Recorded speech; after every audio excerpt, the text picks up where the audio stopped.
It's kind of crazy how 3 of my favorite games released within 2 or 3 weeks of each other. Regulars to the channel can guess that one of those is Undertale, released on September 15th, 2015. 16 days later, Davey Wreden released The Beginner's Guide, a game I think every person who appreciates games as a storytelling medium should play, and one I would love to make a video essay about someday. But let's rewind the clock. Because 3 days before Undertale dropped and changed both the indie gaming sphere and the internet as a whole forever, another indie game was released to a much smaller audience. One I first learned about a few months ago, and it has become a hyperfixation of mine thanks to just how well written it is between its three-dimensional, relatable characters and the themes it explores. That game is...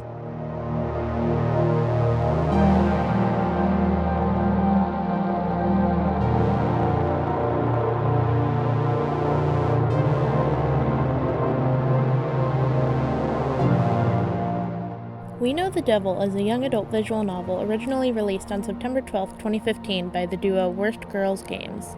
Set in a reality adjacent to ours where Christian summer camps involve learning how to use radios to listen to God and fight the devil, the game follows Mean Girl Neptune, Tomboy Jupiter, and Shy Venus, the 3 members of Group West. All 3 were sent here because they're considered bad kids, and all 3, perhaps not so coincidentally, are queer. With it being the last week of camp for the summer, the time has come for the trio to reckon with the devil by spending the night in a cabin in the woods and waiting to essentially take part in a modern-day morality play. You know, standard coming-of-age via proving yourself fare. As the player, you experience this fateful night through a series of vignettes, with each leaving it to you to decide which pair gets to bond and who gets left out.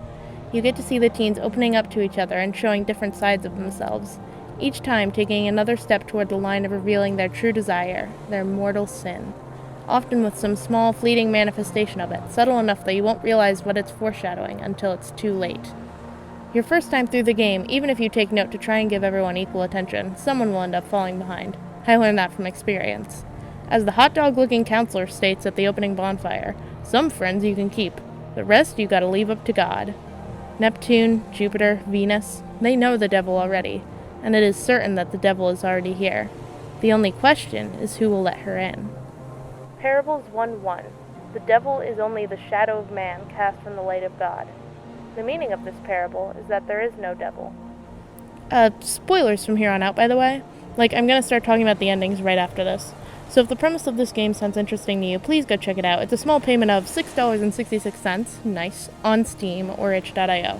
Or Switch, which is how I played it, but also why I need to borrow other people's footage for this video. Links to the vids I used and other relevant stuff in the description. Anyway, commencing with the spoilers in 3, 2, 1. By 3 a.m., the trio will have tuned into God's frequency on the radio, and the parable he gives makes it clear who tonight's devil is. The rest of a playthrough will have the other 2 try to stop the odd one out from giving in, but by then, there's nothing to be done. The devil manifests in Neptune as a flood of every wicked thought, desperate to infect the others, to make their dams burst. In Jupiter as a storm of hands for every kind of touch, desperate for contact, closeness, connection. And in Venus as a biblical angel, a being of suffocating light with countless all-seeing eyes, desperate to be seen in return as her true self. The devil gets one moment, and then the others beat it back with the aforementioned radios. As day breaks, while the 2 proven heroes share a private moment, the scapegoat is in the process of waking and recovering, now forever marked with the knowledge that they bear down their subconscious desires and, at the most crucial moment, lost. But lost by whose terms?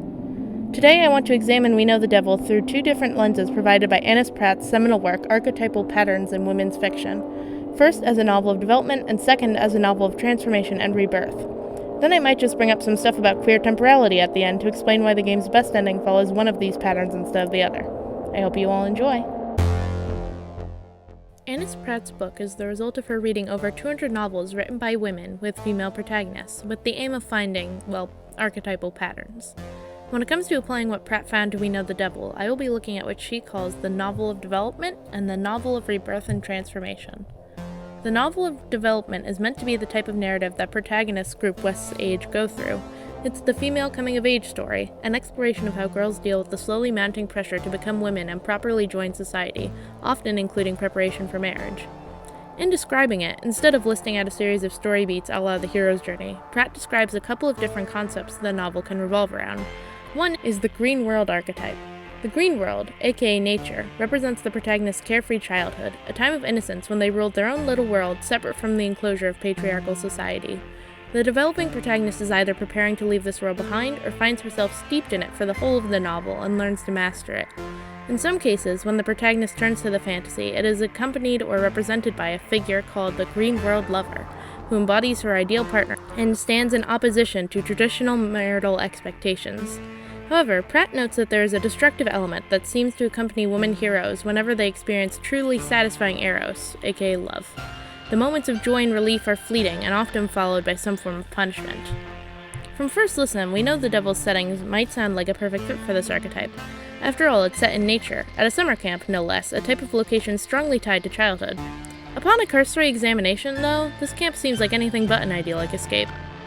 For one, all the kids at this camp were sent here because they failed to live up to the standards of that patriarchal, cis-heteronormative, conservative Christian society that the green world is supposed to be a respite from, and they're forced by the counselors to do activities that will, theoretically, mold them into better citizens of that society.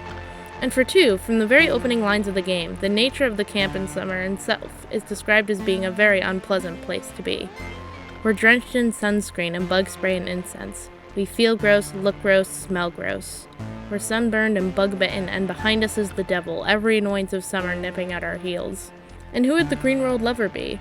What emissary of this summer hell appears to our protagonist as an alternative to the path of being good girls and boys and future good wives, only for the one who falls for said lover to get swiftly punished? Well, actually, they were named in that quote. Oh, darling, I missed you.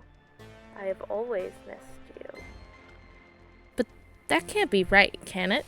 The green world is a realm of innocence. It can't be hell. And the green world lover can't be the devil, right?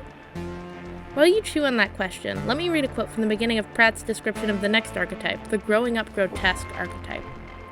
The novel of development portrays a world in which the young woman hero is destined for disappointment. The vitality and hopefulness characterizing the adolescent hero's attitude towards her future here meet and conflict with the expectations and dictates of the surrounding society. Every element of her desired world, freedom to come and go, allegiance to nature, meaningful work, exercise of the intellect, and use of her own neurotic capabilities, inevitably clashes with patriarchal norms. The reason the protagonist longs for the green world, either lingering in it or continually looking back on it as a source of strength, is because the world she leaves it for is not made for her.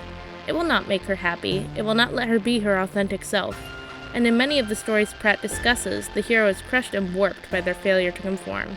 Even those who manage to hold true to their independent, rebellious natures are still depicted as grotesque in their contrast to the inflexible standard of what a woman should be like. Grotesque. Pratt concludes this chapter by comparing these patterns to male coming-of-age stories and arguing that, while boy heroes start in a comfortable place in their society and get to exercise their agency in choosing how to transcend it, girl heroes are alienated by the norms of gender roles that expect them to give up their agency from the outset. This makes, quote, the woman's initiation less a self-determined progression towards maturity than a regression from full participation in adult life, end quote. In other words, based on Pratt's studies, young men who learn to embrace their true selves' potential are heroes. Young women who attempt to do so are transgressing the boundaries of their societal role and are thus monsters, devils, especially those who try to encourage their fellow women to do the same. To be a true female hero by society's standards, it's to accept your role, to embrace your destiny of disappointment. For Jupiter, that means giving up on being touched, held, loved the way she yearns to be, giving up on the more intimate human connection and queer love she craves, and committing herself to continue trying to be good, to do good by God, even though there's a part of her that's convinced there's no point. It means holding back every hand and never feeling anything at all. For Venus, that means giving up on being seen as the woman she knows she is, and committing to being strong in the polite, pushover, eternal sufferer type of way, even though she doesn't want to be that sort of person at all. It means clipping her wings and being forever haunted by a light just out of her reach. And for Neptune, that means giving up on her friends, giving up on trying to make them see that they shouldn't want to be good, not if it means they have to give up so much. It means facing trial as a witch on her own, and forever choking on her own bile. The devil only ever gets one moment, and then that epiphany, that transcendence, is undone in a swift act of punishment, with the failed devil left to carry the shame. So, yes, the standard endings of We Know the Devil do follow the Novel of Development arc. Between our three protagonists, the bonded pair accept their fates and abandon any idea of becoming something more when faced with the grotesque.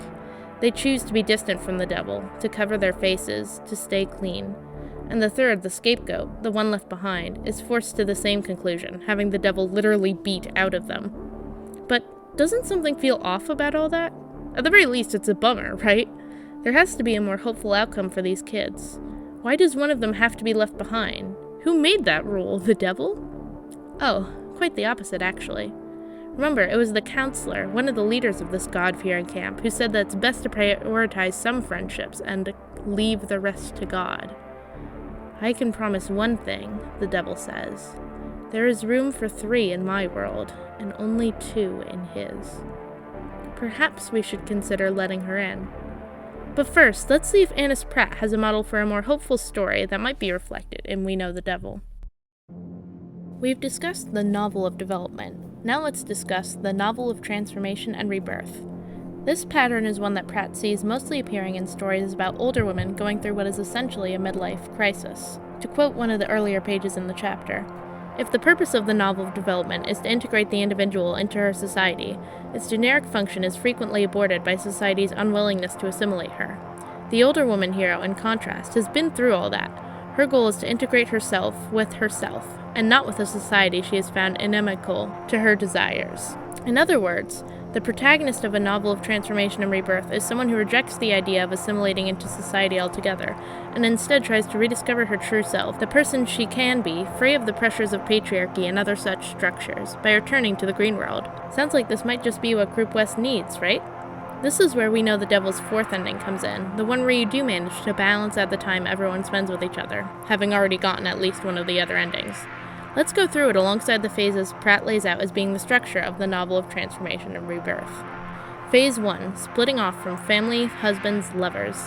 This is when the protagonist first decides to turn her back on the life she's built so far, even if she doesn't fully understand why she feels the need to do this yet. In one sense, the members of Group West have already entered this phase from the first moment of the game. After all, they had to do something bad in the eyes of God in order to get sent to the camp, and Neptune in particular will protest the arbitrary rules of the scouts and God himself at almost every opportunity. But it's when the trio is sent off to the cabin to face the devil on their own, with no one but themselves to enforce the rules, that they really begin to explore their feelings about the roles they've adopted or been forced into. Phases 2 and 3 bring back the Green World, with the Green World Guide or Token and the Green World Lover. The Guide or Token is what allows the protagonist to cross the threshold back into the Green World. The Lover serves a similar role. They, quote, appear as a guide and often aid at difficult points in the quest, leading the hero away from society and toward her own unconscious depths, end quote. Interestingly enough, I think there are 2 ways we could apply these concepts to We Know the Devil. First, I previously teased the idea that the devil could be the girl's Green World lover, and it becomes even more convincing in light of the devil's role in the true ending. On a perfectly balanced run, when Group West tries to tune into God's frequency on the radio at 3 a.m., they hear the devil instead. While God sounds like every boy you're afraid of talking at once, the devil sounds like smoke and honey. Oh, darling, I missed you. I have always missed you. I can still remember what your faces were like. I have missed them since before you were born. Please come back. It hurts to see you like this so much. So unhappy in those bodies of yours. I can't even come save you, but I can promise one thing. There is room for 3 in my world, and only 2 in his. I find the mention of the devil having known our protagonist's faces from before they were born particularly interesting as we look at the game through the Green World lens. We discussed earlier how the camp, despite superficially seeming like a stereotypical Green World, is more like hell on earth for the kids. So perhaps the true Green World is a realm beyond this one, the devil's true home, a realm of the purely spiritual. What happens next certainly seems to support such a reading, but it also feeds into the secondary angle I alluded to earlier. The scene dissolves into an understandably panicked, heated discussion between the trio over what they should do having received this message from the devil. While Neptune is trying to get Jupiter on board with joining the devil's team, because at least the devil thinks they're cool, Venus is looking for the devil, and eventually proclaims, "Found it." When the other 2 turn to look, they see that Venus has removed her arm, bloodlessly, painlessly. "I am the devil," she says. In accepting it, she's found the ability to transcend a body she hated, and after a conversation that we'll get back to, trust me, the others join her. The second-to-last screen describes how the girls help each other out of their old bodies. So yes, the girls find their ultimate transformation and rebirth thanks to the devil. but also thanks to each other. That's the second way I think you can apply the concepts of the Green World token or guide and the Green World lover to We Know the Devil. Perhaps the devil is the guide, with the radio she hijacks being the token, and the girl's lovers are each other. After all, the whole point of this being the secret ending is that the only way for the three of them to achieve this transcendence, and thus their ultimate happiness, is if all three of them are close enough to encourage each other and take the leap together. The devil isn't lonely. The crackling, broken radio song is louder and more lovely every minute.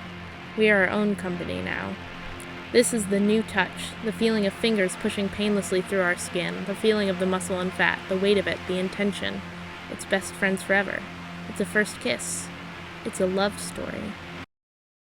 We kind of got ahead of ourselves there, so let's go back and list out the rest of the phases Pratt observes in Novels of Rebirth.